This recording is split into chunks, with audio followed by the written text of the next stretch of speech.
ठाकरे गटातले नेते आणि माजी आमदार वसंत गीते यांचं नाशिकमधलं कार्यालय पालिकेनं हटवलेलं आहे। कार्यालयावर पालिकेनं कारवाई केल्यानंतर प्रशासनावर राजकीय दबाव आणल्याचा आरोप वसंत गीतेंनी केला आहे।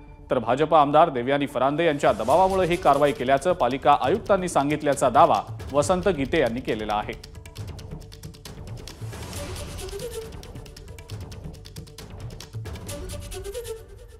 चुकीची कारवाई झालेली आहे। कार्यालय महापालिकेच्या जागेत नाही, परंतु राजकीय सूडबुद्धीतून ही कारवाई आमदारांनी केलेली आहे। याची कबुली महापालिकेच्या आयुक्तांनी सुद्धा मला दिलेली आहे। ज्या पद्धतीने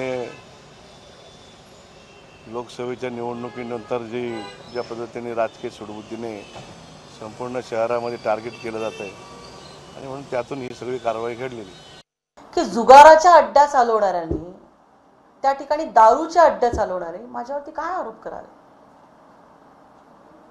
त्यांना अधिकार आहे का? एखाद्या व्यक्तीने जर चांगल्या व्यक्तीने माझ्यावरती आरोप केला असता तर मी त्याची दखल घेतली असती, परंतु जे रोज तिथं दारूचे अड्डे चालतात, जुगार चालायचा, अनेकांची घरं तिथं उद्ध्वस्त झाली, अशा लोकांनी माझ्यावरती काय आवाज उठवला? एबीपी माझा, उघडा डोळे बघा नीट।